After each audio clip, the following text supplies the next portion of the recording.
আল্লাহ তাআলা বলেন ওয়াইয ক্বালা লুকমানু লিইবনিহি وَإِذْ قَالَ لُقْمَانُ لِابْنِهِ وَهُوَ يَعِظُهُ يَا بُنَيَّ لَا تُشْرِكْ بِاللَّهِ إِنَّ الشِّرْكَ لَظُلْمٌ عَظِيمٌ। হযরত লোকমান হাকিম রাহমাতুল্লাহি আলাইহি তার সন্তানকে নসিহত করতেছে, হে আমার প্রিয় বৎস, তোমার জীবনে এই পণ প্রতিজ্ঞা থাকবে যে তুমি কখনো আল্লাহ তাআলার সাথে শিরিক করবে না।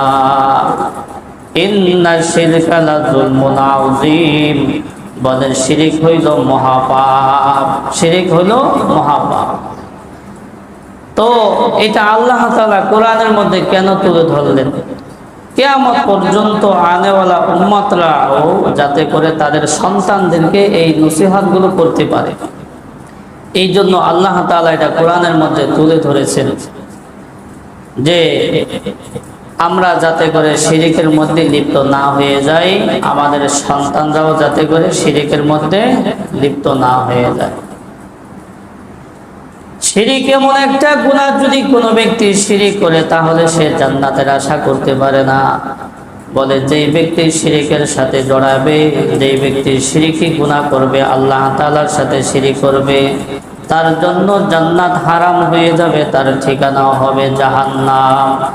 আল্লাহ পাক রব্বুল আলামিন বলেন ইন্নাহু মান ইউশরিক বিল্লাহি ফাকাদ হারামাল্লাহু আলাইহিল জান্নাহ ওয়া মাওয়াহুন নার ওয়া মা লিয-যালিমিনা মিন আনসার।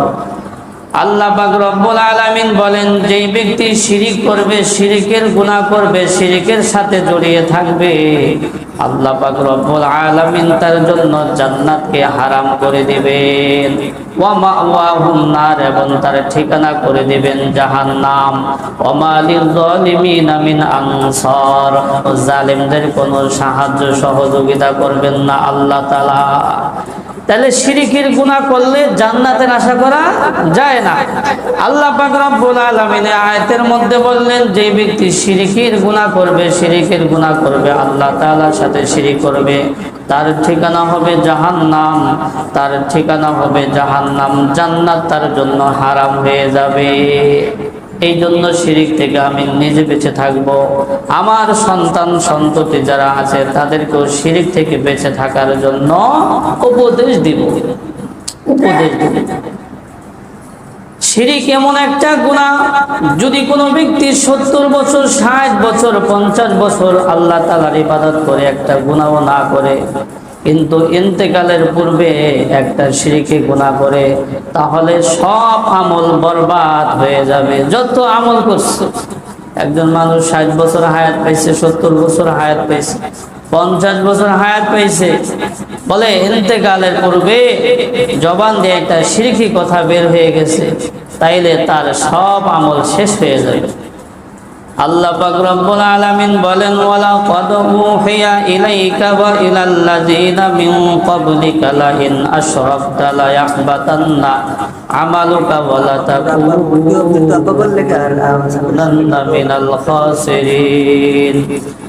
وَلَقَدْ أُوحِيَ إِلَيْكَ وَإِلَى الَّذِينَ مِنْ قَبْلِكَ لَئِنْ أَشْرَكْتَ لَيَحْبَطَنَّ عَمَلُكَ وَلَتَكُونَنَّ مِنَ الْخَاسِرِينَ।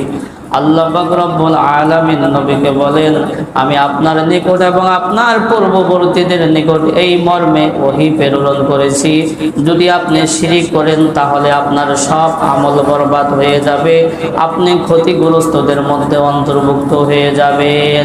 নবীকে আল্লাহ বললেন যদি আপনি শিরক করেন তাহলে আপনার সব আমল বরবাদ হয়ে যাবে। উদ্দেশ্য সকলকে বলা, উদ্দেশ্য সকলকে বলা। আমরাও যদি শিরক করি তাহলে সব আমল বরবাদ হয়ে যাবে। চিন্তা করছেন সারা জীবন যদি ইবাদত করি, ইন্তেকালের পূর্বে কোনো ফিতনায় পড়ে যদি একটা শিরকি কথা জবান দিয়ে বের হয়ে যায়, তাহলে সব আমল কি হয়ে যাবে? বরবাদ হয়ে যাবে, বরবাদ হয়ে যাবে। দুই ধরনের মানুষ শিরকি গুনাহ বেশি করে। এক ধরনের মানুষ হলো যারা দুনিয়াবি রাজনীতি করে, দুনিয়াবি রাজনীতি করে, এরা কি করে? শিরকি গুনাহ বেশি করে। কথায় কথায় তাদের কথা এমন হয়ে যায় যে কোরআন হাদিসের মুখালিফ।